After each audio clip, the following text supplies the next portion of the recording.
여러분 안녕하십니까? 광주 MBC 뉴스데스크입니다.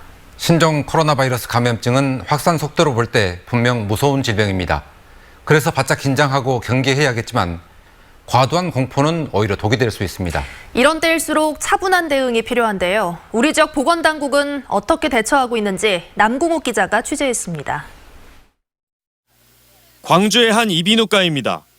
중국 우한시에 다녀온 사람 가운데 발열 등의 증상이 있으면 병원으로 들어오지 말라는 안내문이 출입문에 붙어 있습니다. 다른 환자들에게 신종 코로나 바이러스가 전파되는 것을 막기 위한 조치입니다. 정부도 의심 증상이 나타날 경우 병원에 가지 말고 질병관리본부 콜센터 1339로 전화하거나 가까운 보건소에 신고할 것을 권고하고 있습니다. 만약 병원에 가게 된다면 병원에서 곧바로 격리 조치됩니다. 병원이 전산 시스템을 통해 내원 환자의 중국 방문 이력을 확인하고 의심 증상까지 있다면 곧바로 격리 조치와 함께 보건당국에 신고하도록 되어 있습니다. 이 환자들은 선별진료소로 이송돼 정밀검사를 받은 뒤 증상이 심할 경우 격리병동에 입원됩니다. 이를 위해 전남대병원과 조선대병원 등 광주 시내 11곳에 선별진료소가 마련됐습니다. 발열 환자가 내원하셨을 때는 응급실 앞에 설치된 선별진료소를 들리셔서 발열 환자의 병력이라든지 여행 경력 이런 조사가 끝난 다음에 중국 우한에서 국내로 입국한 사람 가운데 광주와 전남에 거주하는 내국인은 25명인 것으로 파악돼 보건당국이 건강 상태를 점검하고 있습니다. 14일간 증상이 생길지 모르니까 저희가 매일 유선으로 연락을 해서 증상 여부를 관리를 하는 겁니다. 무엇보다 타액이 입이나 코로 들어왔을 때 신종 코로나 바이러스에 감염되는 만큼 마스크와 손 세정제를 사용하는 것이 중요합니다. MBC 뉴스 남궁욱입니다. 사람이 많이 모이는 곳에는 가급적 가지 말고 불필요한 접촉은 피하라. 감염병 예방 수칙 중에 하나인데 이것 때문에 속타는 분들이 있습니다. 신종 코로나 확산에 대한 불안감이 커지면서 총선 예비 후보들이 선거운동에 애를 먹고 있습니다. 보도에 이계상 기자입니다. 얼굴과 이름을 알리기 위해 사람 많은 곳을 일부러 찾아다녀야 하는 예비 후보들. 신종 코로나 바이러스 때문에 요즘은 손 내미는 걸 주저하게 됩니다. 눈빛을 해야죠. 인사드리고. 보고 있는 것으로는 괜찮을 거니까. 답답하긴 합니다만 그래도 최선을 다하겠습니다. 예비 후보들이 악수를 청해도 피하는 유권자들이 많습니다. 악수는 안 오고 그냥 말로 이렇게 선전을 하는 것이 좋겠어요. 지금 시기가 악수할 시기가 아니지 않습니까? 얼굴을 알리는 게 목적인데 접촉 부담을 줄이자고 마스크를 쓰고 다닐 수도 없는 노릇입니다. 후보들 입장에서 마스크를 쓰고 유권자들 만난다는 게 되게 A에 벗어나서 그렇게 하지 못하고 있는 부분. 선거사무소 개소식을 취소하거나 악수 없는 선거운동을 선포하고 SNS로 예방수칙을 전파하는 등 선제적 대응으로 눈길을 끄는 후보도 있지만 이걸로는 자신을 알리는 데 한계가 있습니다. 특히 당내 경선을 앞둔 민주당 예비 후보. 얼굴과 이름이 덜 알려진 정치 신인들은 걱정이 더 큽니다. 예, 그냥 인사만 드리는 건데 그러면 제가 알리는 것이 한계가 있고 그렇죠. 인지도가 낮은 사람은 아무래도 불리하죠. 총선이 하루하루 다가오면서 마음은 바쁜데 뜻밖의 복병을 만나서 발목이 잡힌 예비 후보들은 하루라도 빨리 신종 코로나 바이러스가 잠잠해지길 기대하고 있습니다. MBC 뉴스 이계상입니다. 더불어민주당 후보 경선 과정에서 후보들이 전현직 대통령의 이름을 대표 직함으로 사용하지 못할 가능성이 높아졌습니다. 민주당 최고위원회에서 이해찬 대표는 당내 경선을 위한 예비 후보자 적합도 조사에서 전현직 대통령 이름이 들어간 경력을 후보자들이 쓰지 않도록 하고 청와대 근무 등 1년 미만의 경력도 사용을 불허하기로 잠정 결정했다고 밝혔습니다. 이 같은 경선 룰은 공천관리위원회의 논의 등을 거쳐서 조만간 최종 결정될 전망입니다. 광주시가 대한민국에서 인공지능의 중심, AI의 중심 도시가 되겠다는 비전을 대외적으로 알렸습니다. 구체적인 추진 전략도 제시했습니다. 송정근 기자입니다. 산업 불모지인 광주가 미래 먹거리인 AI를 선점하겠다. 인공지능, 즉 AI 중심 도시 원년을 선포한 광주시가 공개한 비전입니다. 광주가 세계적인 도시로 도약할 수 있는 유일한 돌파구가 4차 산업혁명이고 그 핵심이 인공지능입니다. 이어 AI 클러스터 사업의 3대 가치와 4대 추진 전략을 발표했습니다. 3대 가치는 사람 중심, 공유와 개방, 광주형 AI 비즈니스 모델 구축이며 4대 추진 전략은 AI 클러스터 조성과 비즈니스 생태계 조성 등입니다. 추진 전략에 맞춘 중점 과제도 제시했습니다. AI 클러스터 조성과 관련해서는 인공지능 산업융합 직접단지 조성과 실증 테스트베드 구축 등 5가지 과제를 제시했습니다. AI 기업 유치와 글로벌 시장 진출 지원 등의 과제를 통해 AI에 최적화된 비즈니스 생태계를 조성하겠다고 덧붙였습니다. 또 인재 양성이 중요한 만큼 AI 대학원과 대학 과정을 신설하고 시민들의 적극적인 참여도 유도하기로 했습니다. 세계를 선도하는 인공지능 생태계를 이곳 광주에 만들기 위한 것으로 우리나라를 인공지능 강국으로 이끌 주요한 도전 과제 중 하나입니다. 광주시는 AI 사업이 마무리되는 10년 뒤엔 7천여 명의 일자리와 5천 명이 넘는 AI 인재가 양성될 것으로 기대하고 있습니다. MBC 뉴스 송정근입니다.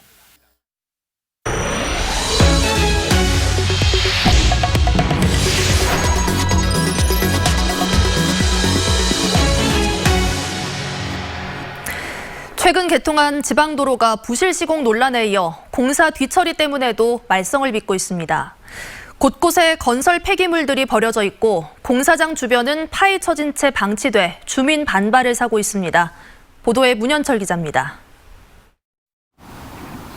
배수로 구조물 시공 현장에는 거푸집은 물론 레미콘 찌꺼기까지 마구 버려져 있습니다.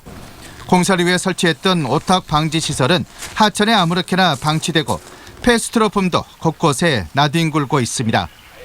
도로공사 현장마다 각종 건설 폐기물들이 지천으로 널려 있는데도 공사 감리나 감독기관은 애써 고개를 돌리고 있습니다.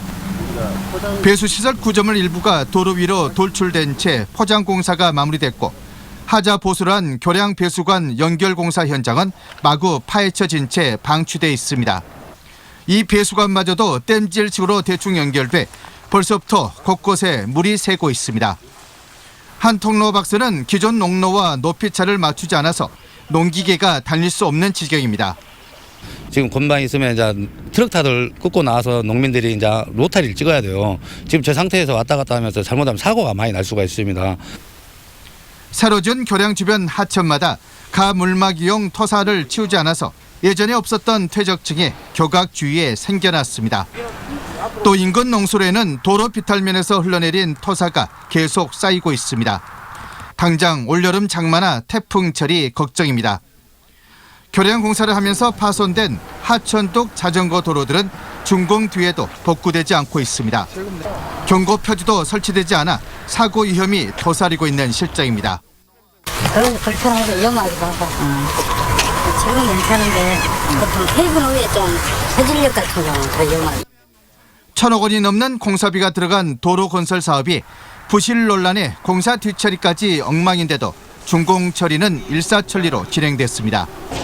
결국 피해자일 수밖에 없는 주민들의 분노와 불신이 커질 수밖에 없습니다.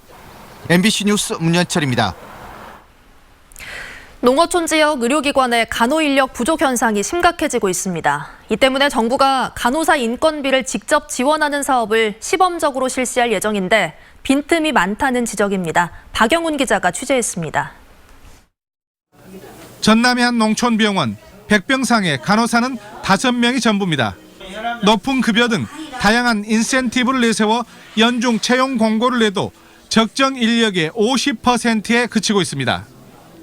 그만큼 이제 병원도 추가 지출이 많고 본인도 그만큼 많이 받지만은 또 이렇게 이동하고 근무하고 하는데 들어간 비용이 많아지기 때문에 인근 또 다른 종합병원은 간호사가 부족해 지난해 병동 하나를 줄였습니다.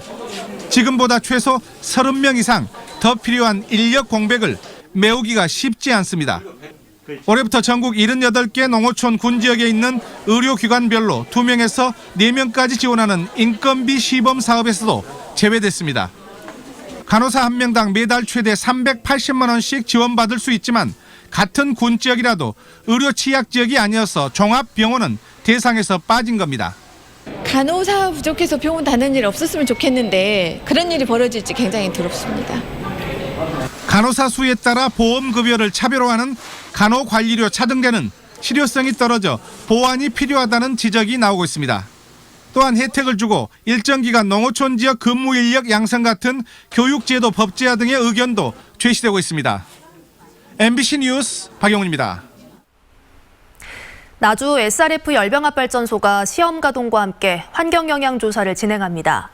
한국지역난방공사 등에 따르면 나주 SRF 열병합발전소가 내일부터 오는 5월 18일까지 90일 동안 시험 가동과 본 가동에 들어갑니다. 또 발전소 가동에 따른 환경영향조사도 시험 가동 60일과 본 가동이 이루어지는 30일 내내 실시됩니다. 이어 주민 공론화 방식과 주민 투표 방식이 혼합돼 실시되는 주민 수용성 조사가 마무리되면 오는 6월쯤 발전소 가동 여부가 최종 결정될 것으로 보입니다. 수십억 원대의 신용카드 카드깡 사기 행각을 벌인 일당이 경찰에 붙잡혔습니다. 광주 북부경찰서는 신용카드를 넘겨받아 거액을 결제한 다음 대금을 지급하지 않는 수법으로 돈을 받아 가로챈 혐의로 30대 공범 2명을 구속했습니다. 이들은 피해자 100여 명에게서 신용카드를 받아 카드 대금 96억 원을 결제한 다음 돌려주지 않은 혐의를 받고 있습니다. 피해자들은 신용불량자가 되는 등의 피해가 속출하고 있는 것으로 전해졌습니다. 검찰이 민간공원 특혜 의혹으로 기소된 광주시 공무원들과 이용섭 시장 동생의 재판을 병합해달라고 법원에 요구했지만 받아들여지지 않았습니다.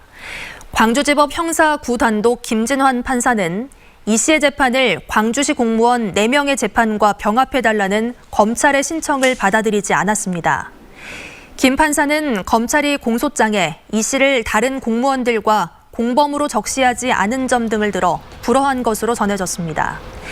이에 따라 호반건설로부터 특혜를 받았다는 알선수재 혐의로 기소된 이용섭 시장의 동생은 광주시 공무원들과 별개로 재판을 받게 됐습니다. 지난해 11월에 발생한 수돗물 이물질 사고와 관련해 광주시가 6천여만 원을 보상하기로 결정했습니다. 광주시 상수도사업본부는 수돗물 이물질 피해 보상 심의를 열고 주민과 기관 등이 접수한 보상 신청 270여 건에 대해 6,300여만 원을 보상하기로 결정했다고 밝혔습니다. 상수도본부는 다음 달 초 보상금을 지급하고 이의 신청과 추가 피해 신청을 받아 2차 보상할 계획입니다.